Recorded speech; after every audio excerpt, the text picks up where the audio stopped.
Obrigado pelo convite. Na verdade, eu faço isso para eu mesmo poder entender.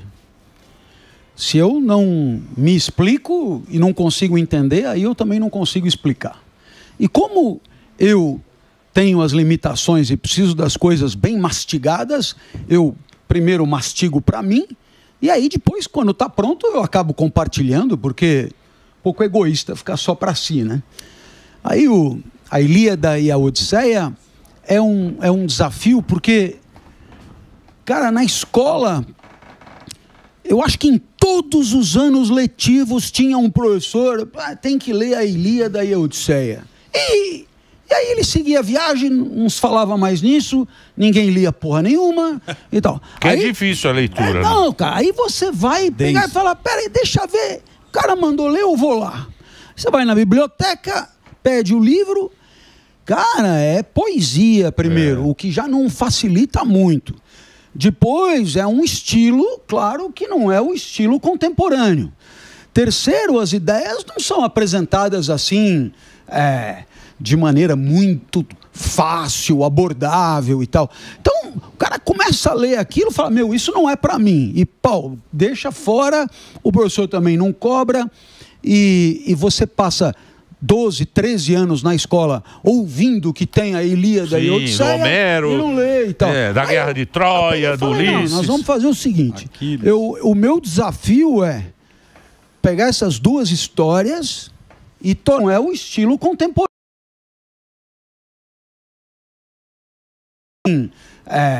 De maneira... O cara começa a ler aquilo e fala, meu, isso passa 12, 13 anos. O meu desafio é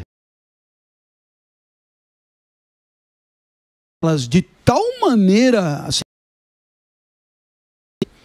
que qualquer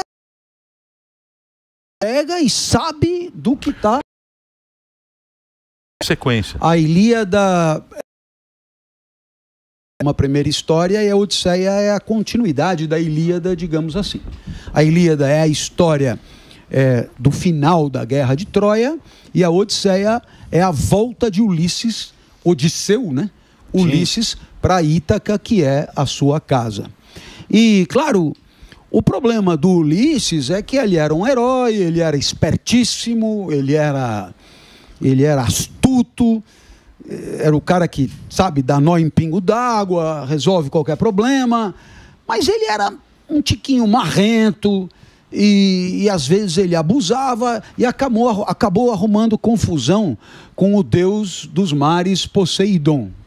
Você imagina, você mora numa ilha e vai arrumar confusão com o deus dos mares. Sim. Então, mas arrumou confusão pesado. Não foi arrumar confusão. Primeiro que na hora de terminar a guerra, ele usa o cavalo para fazer uma astúcia e enganar os troianos, e o cavalo é o símbolo de Poseidon. Então Poseidon já não gostou do uso do cavalo. Fosse um jumento, fosse um elefante, mas o cavalo ele não podia ter usado. E na volta, ele encontra o ciclope Polifemo, que é filho de Poseidon, e só tem um olho grande no meio da cara, e ele fura o olho do Polifemo com uma estaca incandescente e cega o Polifemo. E ainda diz, eu sou Ulisses. Porque, claro, depois que cegou, ele podia ter saído, porque ele cegou o cara quando o cara estava dormindo, ele podia ter saído sem se identificar. Quieto. Mas ele fez questão de dizer, sou eu. Quer dizer, abusado, claro, folgado. É Ulisses, pô. E aí o Poseidon viu o filho gritando e falou, porra, é esse cara de novo, velho. É o mesmo cara. Então, eu vou aborrecê-lo o quanto eu puder. Então, Ulisses levou 10 anos para fazer uma viagem de 15 dias. Levou 10 anos e o que essa história nos diz, né? Essa história, o que Homero está tentando nos dizer? Os gregos acreditavam que do mesmo jeito que o urso tem que morar no Polo Norte porque ele é cheio de pelo e outros animais têm que morar no Equador porque sentem frio e tem, portanto, cada animal tem o seu habitat. O humano é a mesma coisa. Tem um lugar. O humano tem um lugar. É o seu lugar natural. Né? E por quê? Porque o cosmo é uma engrenagem toda ela azeitada, finita, ordenada, como se fosse um motor. Uhum. Então, se você não viver no lugar certo, você atravanca a atrapalha não só a tua vida, mas você fode por tabela todo o resto. E não deixa de ser uma verdade. Não, mas isso é muito não deixa de ser lógico. É incrível, né? Você no livro, obviamente, vai falar sobre a mitologia, sobre Zeus e o problema de Gaia, que é a Terra. E a gente tem um problema populacional. Para que servem as guerras? E por que Zeus coloca a guerra? Pois é. Imagina você que uma das explicações da guerra de Troia é justamente essa. Gaia, que é mãe de Zeus, né, vira para Zeus e diz, viu, tem muita gente em cima de mim. Muita gente. Eu tô desagradada, porque Gaia é a Terra, né? É o que chamamos hoje do planeta Terra. Tô muito desagradada. Então, Zeus falou, peraí que eu vou quebrar seu galho, né? Aí, não fez questão nenhuma de impedir a quizumba entre os gregos e os troianos, e essa quizumba, ele teve uma participação decisiva, porque a história começa de uma maneira meio ridícula. Quer dizer, era um casamento, né? Da Helena, né? Não era Helena que se casava, não. Calma lá, deixa eu explicar. Você imagina, num casamento, chega uma deusa da discórdia, uma Erínia, e deixa em cima da mesa uma maçã de ouro, conhecida como pomo da discórdia, né? Uma maçã de ouro dizendo, para a mais bela da festa. Opa! A mulherada é para mim, claro, é para mim, evidentemente. E dentre todas essas que estavam na festa, tinha Atena, tipo deusa da guerra, belíssima, tinha Hera, mulher de Zeus, imperatriz e tal, e Afrodite, deusa do amor. As três dizem, é minha. E aí olharam para Zeus e disseram, quem das três é a mais bela? Era tipo a filha dele, a sobrinha dele, a mulher dele. Aí Zeus olhou, me tira fora dessa. Aí ele foi lá, desceu do Olimpo, arrumou um figura lá, tal de Paris, né? Chamou e disse, você que vai decidir. E as três tentaram corromper Paris, oferecendo o que elas podiam oferecer.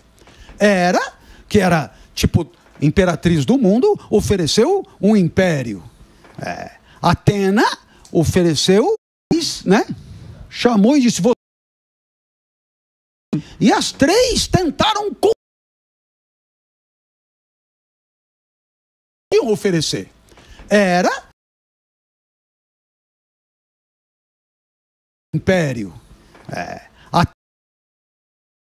vitória em todas as guerras, dado que era a deusa da guerra. E Afrodite ofereceu o chaveco de ouro. Que é gostoso. O chaveco de ouro, claro. É claro que Homero não usa essa nomenclatura. Sim. Mas o que é o chaveco de ouro? Mas é muito bom. Você seduzirá quem quiser. É só chegar, jogar uma conversa, mas assim, pode ser quem for e se derreterá por você de maneira avassaladora. E Paris, que devia ter 18, 19 anos, no auge da produção hormonal. Com a testa toda machucada. Caralho. Negócio de guerra, porra nenhuma. Eu quero o chaveco de ouro. Claro. A champula dourada. Velho, ele saiu dali e falou, eu vou chavecar a mais linda mulher do mundo. E qual é a mais linda mulher do mundo? Hoje haverá disputa. Na época havia consenso. A mulher mais linda do mundo é Helena. A de Helena. A Helena, velho. Helena. Era outro nível, o problema todo é que Helena era mulher de Menelau. E Menelau era rei de Esparta. Ixi. E você lembra que os espartanos Não se eram mexe com o espartano. flor que se cheire, velho. É. Os Se mexe na espartanos gaveta do espartano. eram Mexe na gaveta do Problema. espartano. Nossa, é. Não Talaricou brinca o com espartano. Querendo andar na Espartano bicicleta. não Não sabe brincar. Paris, outro folgado, né? Chegou lá na Helena e jogou o chaveco de Afrodite. Helena derreteu. Né? Derreteu. Vou com você para onde você for.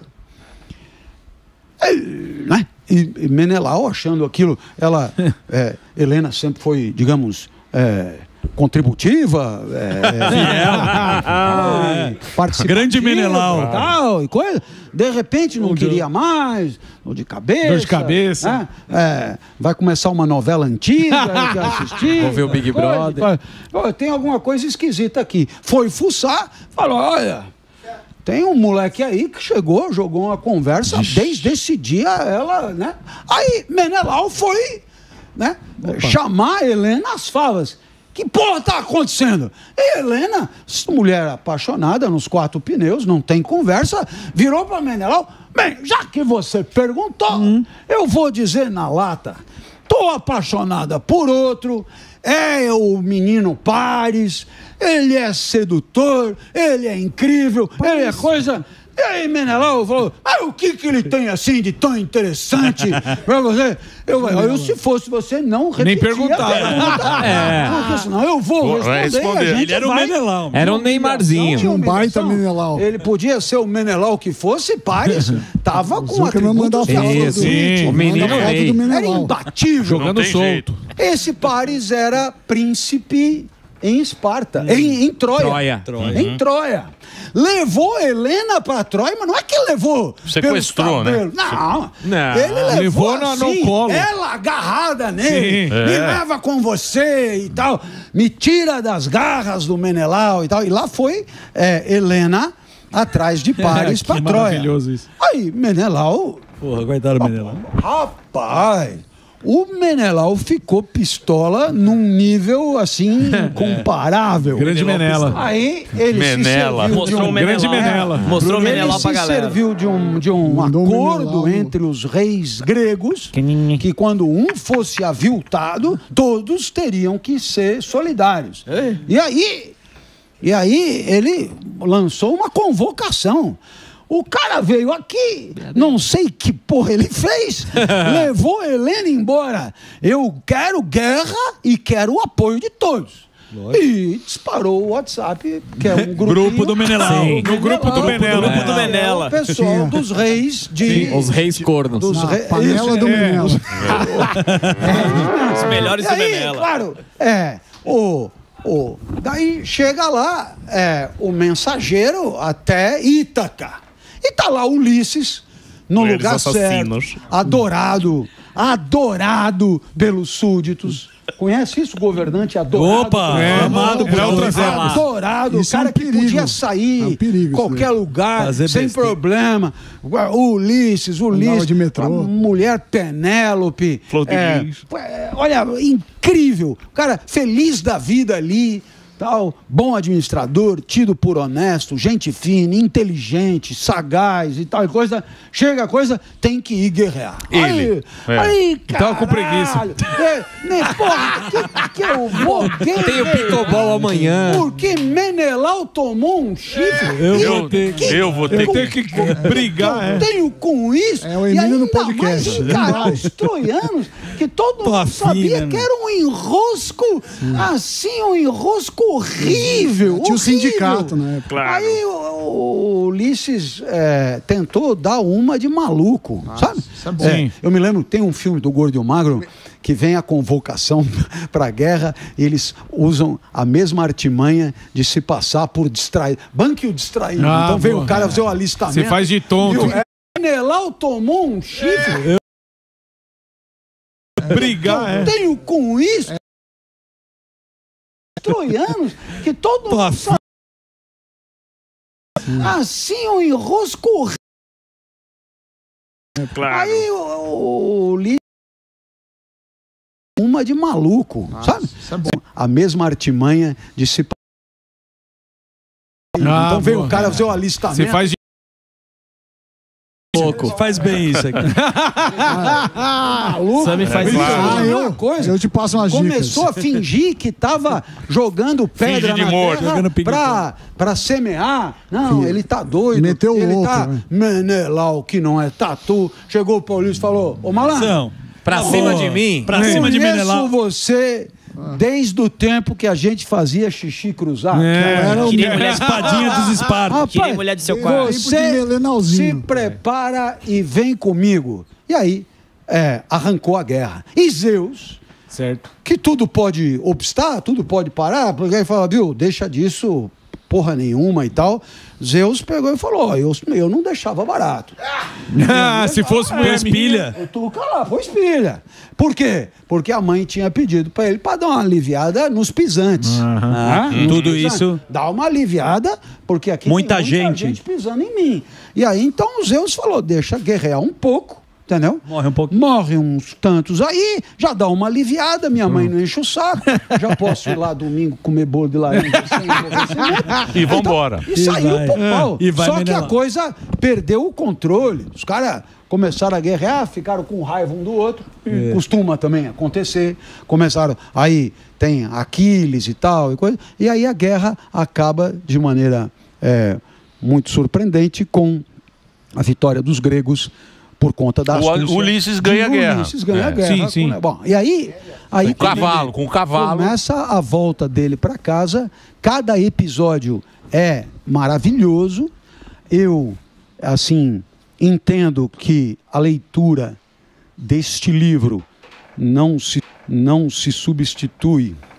Não, substituiu, obra- eu já dei uma... a Homero- Não, mas é legal. Bem melhor. Sim, sim. Esse livro, melhor. ele tá contando essa história. Cara, esse que maravilhoso. Não Mas é, que explicação mas é maravilhosa. mastigadinho e gostoso, porque ele tem essa capacidade, É demais, né, que a cara. gente Incrível. fica encantado. Sim. A gente fica Contextualizar. encantado com o professor Clóvis, e aqui é a mesma coisa. Você comprar o livro, você vai ter a mesma sensação de você Que tá aula, hein? Legal. dando essa aula. É o meu, inclusive. Sensacional. Eu vou fazer um break agora, ó. Tá à venda. Tá aqui, ó. É o Ilíada, né? E a Odisseia. E agora ele vai contar um pouco da Odisseia, que é a segunda parte. Isso. Cara, que tem, maravilhoso. isso. Que tem Calypso, né? Que tem, não- Calypso. Sim, Calypso. Cara, é, que que tem, maravilhoso. isso. Que tem Calypso, né? Que tem, não- Calypso. Sim, Calypso. É o do filme. Sim. Eu vou fazer o break agora para você da rede de rádio. Tá aqui, ó. Já tá à venda em todo o Brasil, você pode comprar. E tem a coleção inteira do professor Clóvis e tem muito livro bacana. Maravilhoso, tá louco. Vai lá, Reginaldinho. Muito bom. Reginaldo Triste. A gente continua nas plataformas aqui, o papo com o professor Clóvis de Barros. Uma pergunta vai longe. Não, é muito legal ele contando a história realmente, só para enfatizar aqui. Quando você fala de Odisseia, você usa a relação do seu pai também? Tem alguma coisa no livro que você tem essa relação? Tem, com certeza. Porque o livro, aliás, começa, né, procurando trazer o leitor para o contemporâneo. Né? Porque quando você começa com... antigamente, né, era uma vez e tal... A minha experiência é que o leitor contemporâneo já sente um primeiro tranco, assim, Ih, não é desse tempo, não vou entender direito. Então, eu começo, numa experiência que eu vivi, era eu, meu pai e minha mãe, voltando de Vargem Grande do Sul, onde tínhamos família, e uma pedra estilhaçou o vidro do carro, aí tiramos lá os vidros, era tipo domingo à noite e tal, e a gente voltou num opalão velho, sem vidro nenhum, coberto com umas mantas, e aí meu pai, abaixa aí, e tal, ele e a minha mãe na frente, eu atrás, e aí eu estava achando mó barato, né? Imagina, sem vidro, Aventura. vento entrando, uma zona e tal, e a própria consternação dos meus pais era motivo de alegria para mim, né? Porque aquela coisa toda. E aí, quando a gente chegou em casa, o meu pai soltou: porra, isso foi uma verdadeira odisseia, né? Eu era moleque chato, eu tenho. E que porra é isso de odisseia? Aí meu pai falou: odisseia é uma aventura, é uma coisa cheia de episódios inusitados, de obstáculos diferentes e inesperados. Falei, mas por quê? Aí ele explicou, né? A Odisseia é a volta de Ulisses para casa e tal. E Eu falei, pô, conta para mim a história toda, né? Aí ele falou, não, nós vamos fazer melhor. Nós vamos ler a história contada por Homero. E naquela mesma noite começou a leitura da Odisseia em casa, né? E eu tenho que dizer que a minha dívida com o meu pai é eterna. Porque o meu pai, que estudou o quanto estudou, que teve uma escolaridade entrecortada e até certo ponto pobre, ele me deu o gosto pelas histórias, pelas grandes narrativas, pela leitura. E, sobretudo, ele me deu o método. O método o que é? É você ler um parágrafo, parar e dizer, entendeu? Eu podia dizer, entendi, ele não ficava satisfeito. Então explica para mim o que foi que você entendeu. Então, não acabava nunca. Mas ele... E aí eu tinha que traduzir com as minhas palavras o que ele tinha acabado de ler. Aí ele continuava. E aí, de novo, então eu já ficava atento, porque se eu não soubesse fazer, porque eu não tinha prestado atenção, ele me dava uma bolacha. Então, eu ficava atento,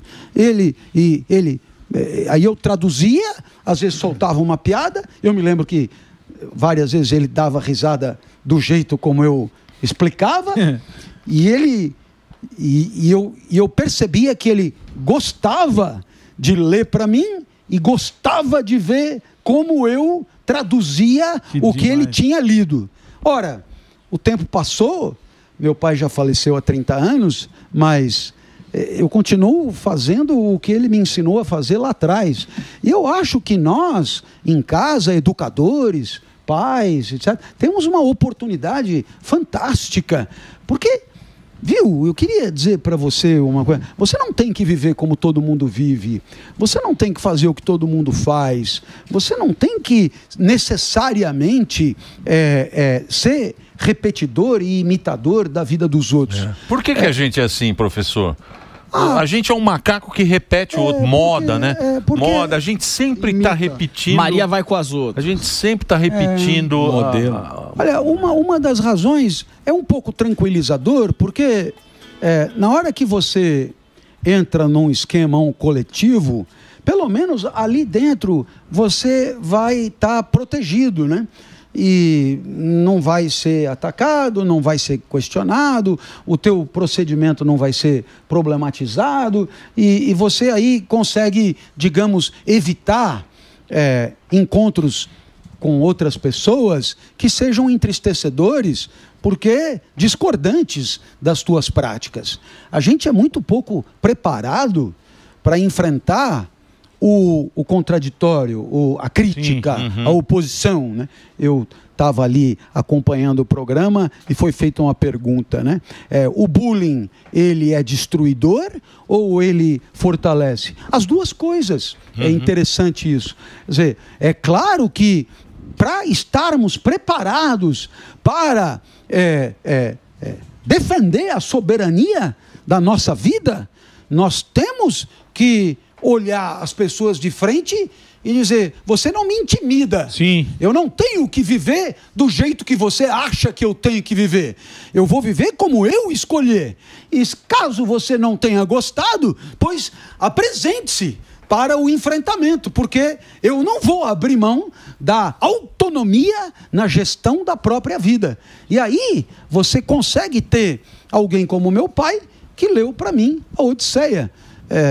E não se preocupou em saber o que disseram sobre isso quando eu, na escola, levantei a mão e disse, não, meu pai leu para mim, meu pai explicou para mim e tal. E isso, claro, era assim, motivo de estranhamento por parte dos colegas, por parte dos professores, etc. Pouco importa, e meu pai sempre me ensinou isso, pouco importa né? Se você não estiver incomodando ninguém, leve a vida do jeito que você acha certo. Não está proibido o pensamento original sobre a própria vida. Não está proibido. Você deve viver do jeito que você acha certo. E vamos combinar, se imitar os outros garantisse felicidade, seríamos todos felizes. Sim. E está longe de acontecer. Sim. É sinal que, digamos, a vida defendida por todo mundo está longe de ser garantidora de uma vida boa. Faça do seu jeito. Ele ainda dizia uma coisa que eu sempre gostei muito.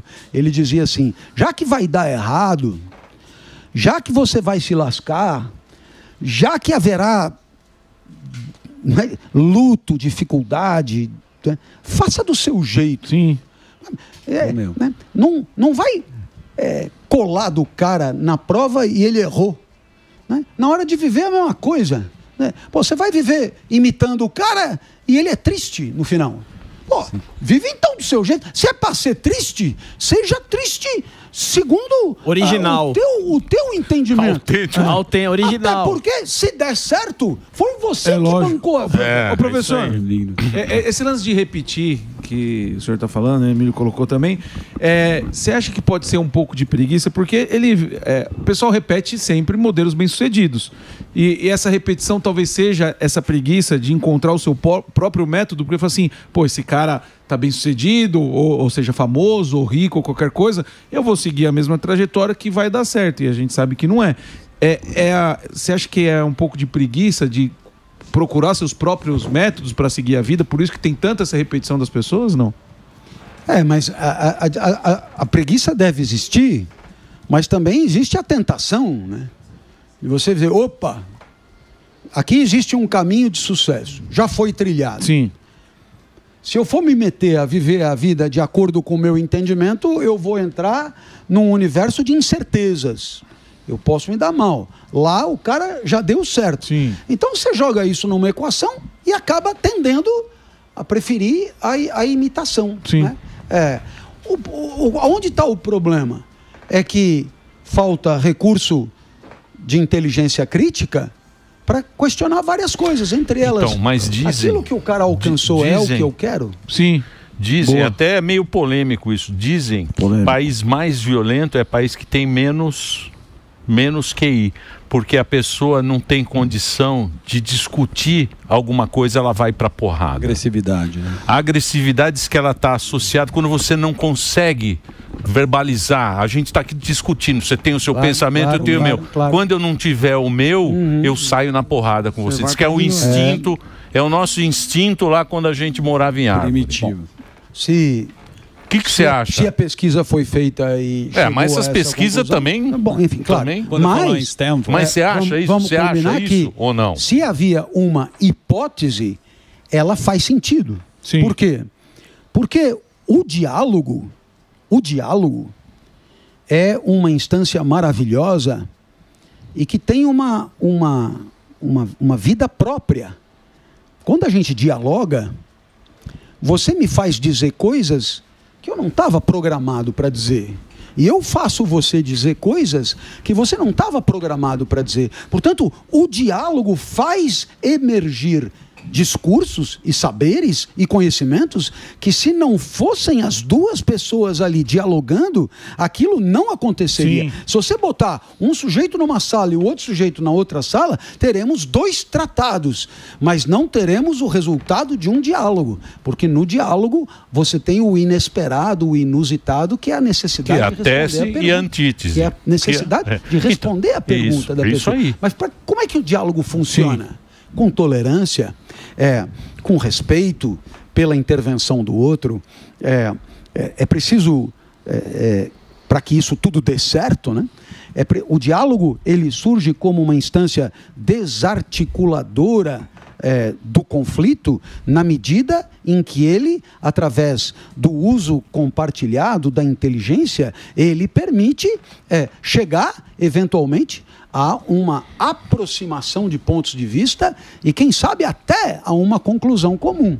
Mas, para isso, é preciso que você aceite a possibilidade de considerar o ponto de vista do outro no seu próprio entendimento, o que não é muito comum. Não. Né? Fulano de tal da bolha X. Né? O que ele disser está errado de ofício. Eu não quero nem considerar. E vice-versa. Aí não há diálogo. O que há são monólogos de hostilidade recíproca que nunca permitirão nenhum enriquecimento. Porque a graça da tolerância é que você, aceitando o olhar do outro, você se permite reavaliar o próprio olhar no sentido do enriquecimento, no sentido ponto de vista, do aperfeiçoamento. Cara, você me ensinou uma coisa que eu não sabia. Muito obrigado. Você levantou um ponto que eu não tinha levado em conta e, portanto, o que eu disse no começo, eu reformularei desse modo. Pô, aí é campeão. Bonito professor. demais. Mas você acha que, por exemplo, tem um Poder da Gentileza, que é o livro dele também, que é um clássico. Você acha que a gentileza não está mais na moda? Porque tudo é uma moda, né? Hoje as pessoas estão mais hostis, meio... a moda passa por você mesmo, né? Virou uma coisa assim meio... Né? Você não vê mais gentileza, né? Não tem mais essa... É uma característica, né, a gentileza. Ser gentil, não tem mais isso. Você não vê mais gente gentil. Não é bonito mais ser gentil. O legal é ser meio escroto, ser meio... sei lá. Você ser o cara independente, você construir. Pensando assim, se a gente imaginar desde o nascimento, é claro que no nascimento, aquela criança, aquele bebê, né, é regido por um princípio de busca do prazer, né? Portanto, ele é 100% desejo, né? Ele quer voltar para a barriga da mãe, ele quer o peito da mãe, ele quer alimentação, ele grita, né? Então, não há ali gentileza nenhuma possível. O que nos faz entender que a gentileza é um dado de civilidade, é um dado de, diria, tecnologia de convivência que é aprendido ao longo da vida, né? Que é aprendido em processos educativos. Portanto, não é deixando a vida me levar que nós nos tornaremos educados e gentis. Pelo contrário, sendo educado para isso, sendo preparado para isso, sendo advertido em caso de conduta inadequada. Ora, quando você diz que hoje a gentileza não está muito na moda, o que nós podemos constatar, na verdade, é que muitas das instâncias socializadoras responsáveis por forjar uma pessoa gentil deixaram de fazê-lo. Você entende? Sim. E por quê? Talvez porque se a família fosse um deles, né? Havia antes na família um tipo de vida familiar que permitia ao pai e mãe serem francamente educadores. Sim. Ao invés de amigos, parceiros, camaradas, etc. Não, educadores. E o que significa ser educador? Significa o direcionamento da libido, da energia vital por certos caminhos e não por outros. Significa dizer não. Não é não. Significa uma orientação com um certo grau de autoridade. E por isso significa tristeza. Né? Não há educação sem entristecimentos episódicos. Não há educação sem frustração. Dor. Ora, o que acontece com o pai e mãe contemporâneos? Pai e mãe contemporâneos, por conta da vida que muitas vezes tem que levar, por conta da vida profissional, tem muito pouco contato com os filhos. Então, é claro, na hora desse contato acontecer, há um certo receio que esse contato seja, digamos, sujado, né, por momentos de tristeza. Então, toda a parte que pode produzir desconforto para a criança é anulado, jogado por debaixo do tapete. Então, A criança quer isso. Dá. Dá. Quer ser o legalzão pro filho. Dá. Xingou não sei quem.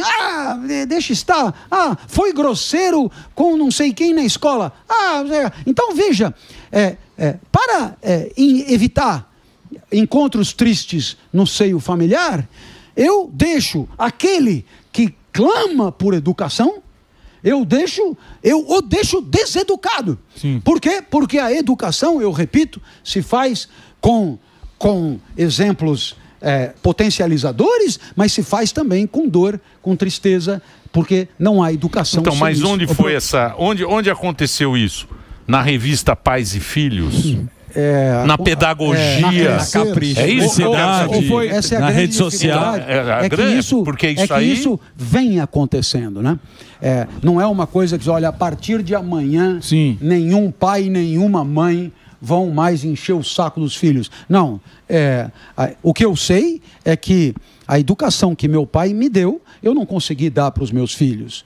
Deixando claro que eu não estou aqui dando lição de moral para as pessoas. Não, lógico. Né? Eu mesmo não consegui. Então, eu vou te dar um exemplo, porque para além da gentileza, para além da polidez, que é uma espécie de epiderme da virtude, existe, por exemplo, a questão da honestidade, né? Então, eu estudava com os jesuítas aqui em São Paulo, Colégio São Luís, tal, estojinho, sempre tive muita austeridade ali nas coisas, era uma caneta, um lápis e tal, uma borracha, e o meu pai acompanhava para e passo a vida escolar e tal, aí chega da escola, horário de fazer a lição, né? Aí ele senta tal, do nada abre o estojo e vê lá uma caneta de valor irrisório. Essa caneta, peguei e falei, olha, eu acho que eu fui o último a sair da sala, tal, tava lá, eu peguei essa Mont Blanc. Eu peguei sem querer. Rapaz, vem aqui. Chega, pela orelha, vamos até o carro, desce, entra no carro, vai até a escola, estaciona, vai até a coordenação. Esse rapaz trouxe essa caneta que não é dele e ele veio devolver. Agora devolva.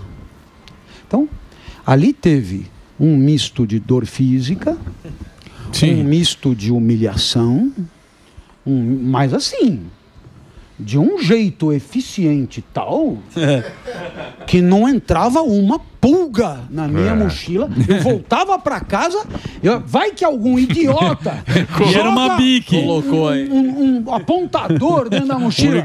Então eu, antes de ir para casa, checava se tudo que estava ali era meu, e ele dizia, não entre aqui com nada que você não tenha pago, porque senão a coisa vai ficar feia pro seu lado. Rapaz, a coisa ficava feia.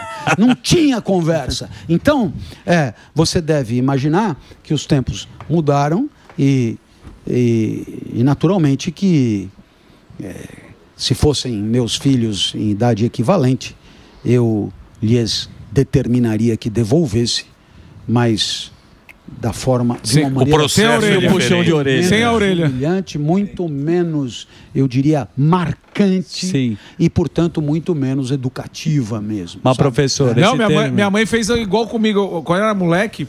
Tinha um bar na esquina, eu fui lá, peguei um giz de bilhar pra fazer a amarelinha. Ela falou, onde você arrumou esse giz? Eu falei, peguei lá na Dona Ingrácia lá. Ela falou assim, vai lá devolver, porque não é seu. Ela te deu? Não. Então vai devolver. Eu falei, tô com vergonha. Ela falou, não, você teve vergonha de pegar? Não teve. Faz o seguinte, vai do mesmo jeito que você entrou, você põe no lugar, não precisa falar nada pra ninguém. Põe no lugar e volta porque não é seu. E é justamente o que você falou. Não foi humilhante, mas foi uma lição que proteger. Vai lá, coloca, não é seu, coloca no lugar e não precisa falar nada. Mas é um negócio constrangedor. Também te proteger, aí o pessoal chega e começa com geração X, Y, Z, W, K. Eles não suportam a contrariedade. Mas isso tudo não é porque nasceu em 74 ou em 84. Isso é porque passaram por processos de socialização que levaram, eu diria, comuns a outras pessoas e levaram a esse tipo de comportamento. Como assim não aguenta a contrariedade? Né? Porque, porra... mas esse seu pai rígido, graças ao seu pai rígido que você virou professor. Tem um termo que é bonito que chama ledor vador, né? Que é de pai para filho. Se seu pai não tivesse te enchido o saco para explicar o livro, você jamais conseguiria explicar tão bem pra gente como você consegue. Diferente do Zuckerman, com o pai frouxo. Não dúvida nenhuma. Mas tem o filho. Mas pelo menos o meu vai ser meu. Então, o meu vai ser certeza que é meu. Mas a pergunta que eu faço é a seguinte: por que que a gente é pai frouxo? É pra alegar o filho ou pra gente se sentir confortável? Essa também é uma pergunta que eu faço. Interrogação. Porque é muito simples você chegar e falar, essa molecada hoje em dia... Essa geração fraca. Meu filho é muito mais fraco que eu, eu aguentei tudo. Por que que eu faço isso com meu filho? Eu também não entro nessa, não pego pelo e vou lá.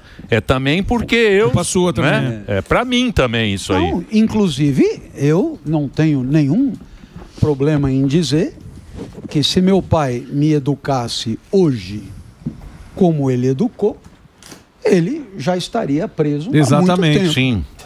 Né? Porque dos artigos do ECA, né?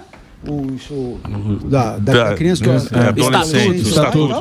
Estatuto da Criança e do Adolescente, ele ticava todos, né? Então, ele passaria a família. Já ajoelhou no milho. Então, a sociedade é outra. Não, eu me lembro. Essa história é fabulosa, que foi me dar um pontapé. Acertou o pontapé, meu Deus. O chinelo voou e fez uma marca na parede e nunca em casa ninguém se incomodou com aquilo. Aquele chinelo ficou lá, como uma espécie de símbolo. É o troféu. É pra você lembrar. A propaganda da Havaiana. Eu raramente trazia gente em casa, porque meus pais eram muito mais velhos do que...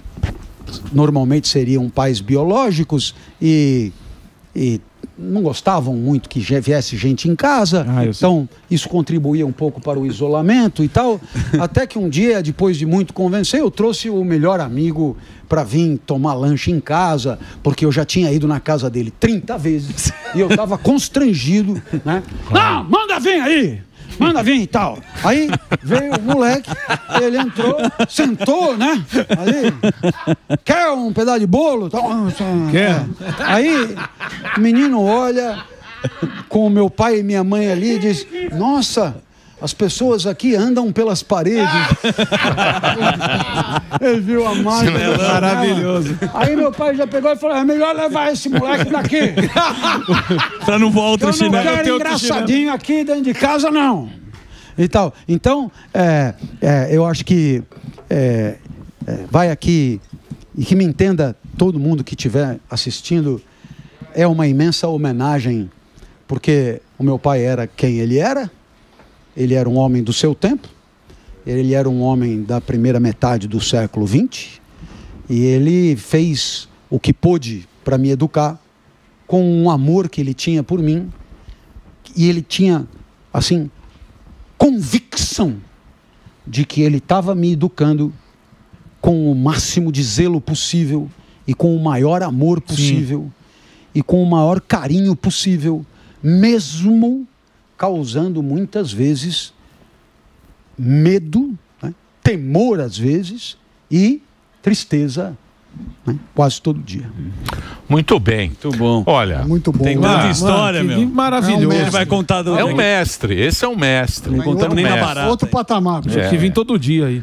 Eu sou muito fã do professor. Pô, tem tanta coisa bacana que tem do professor na internet aí. Precisa ver ele dando palestra. E tem também, e os livros também. Os livros são, pô, sensacionais. Quantos livros você já vê? Você já nem perdeu a conta de... São 39. Eita. 39 39, livros. Mas os mais recentes são aqueles que caíram no gosto do público. Ilíada e Odisseia, os trabalhos de Hércules, Felicidade é Inútil, que você citou. Aliás, eu compartilho com os amigos uma notícia auspiciosa e muito encantadora para mim, que é a tradução do A Felicidade é Inútil para o russo. Caramba, que legal. Que bacana. Na Rússia. Moral, Isso é um hein? troféu. Você sabe, ninguém tem expectativa de ganhos econômicos com isso, mas é um troféu imenso, porque temos uma tradição de traduzir Claro. os outros. Sim. pra Pô, cá. Dostoiévski, claro. Você voltar e imaginar Que que alguém do maravilhoso. outro lado do mundo valeu o que você Demais, escreveu, é muito sensacional. fascinante. Temos também O Amor Não Se Prova. O Amor Não Se Prova é um livro que você, Emílio, vai muito gostar de ler. Por quê? Porque é uma coletânea das reflexões matinais que eu faço todo dia e mando para um grupo de WhatsApp. Maravilhoso. Eu faço isso, aproveito e comunico, já faz tempo. É um grupo aí que hoje avança para as 200 mil pessoas que recebem, grupos de... Como é que faz 300 no para... WhatsApp. Dá para participar? Claro! Você entra no meu Instagram, @ClóvisDeBarros, você vai lá no link da bio, se não souber onde pergunte pro seu neto que ele informará. Sim. Link da bio, Tá aí, ó. aí tá lá, o WhatsApp do Clóvis. Aí você coloca o seu número, não é? E você receberá todo dia, né? Às 6 horas da manhã, uma reflexão matinal inédita. Pô, legal, E hein? a editora Citadel reuniu as melhores dessas reflexões e uma dessas reflexões, o título era O Amor Não Se Prova, porque um amigo meu da faculdade virou para mim e falou: Clóvis, e ele inclusive é casado com uma também colega de faculdade, a minha esposa me pediu uma prova de amor, né? Eu olhei aquilo, achei estranho, aí falei, cara, não sei se eu tenho alguma coisa para dizer sobre isso, e fui com aquilo para casa, né? Falei, prova de amor, prova de amor, prova de amor, porque você pode provar que o ar existe, lembra? Você vira o copo na água e a água não entra, então aquele ar impede a entrada da água e o torrão de açúcar aqui fica seco. Então eu provei que o ar existe. Como é que eu vou provar que o amor existe? Dando uma joia. Não provo nada. Posso dar a joia sem amar porra nenhuma. 2, me atirando no Rio Tietê. Não prova nada. Posso me atirar no Rio Tietê por depressão, não prova nada. Aí eu comecei e cheguei à conclusão que não havia nada que provasse o amor. Então, o amor não se prova. O amor se sente, mas ele não tem nada, nenhuma evidência que possa assegurar de maneira lúcida e garantida de que A ama B. Então eu peguei e fiz a reflexão e dei de presente para esse meu amigo. Apresente para sua esposa, ela que quer uma prova de amor, saiba, peça outra coisa, peça alguma coisa possível de oferecer, porque prova de amor não tem como.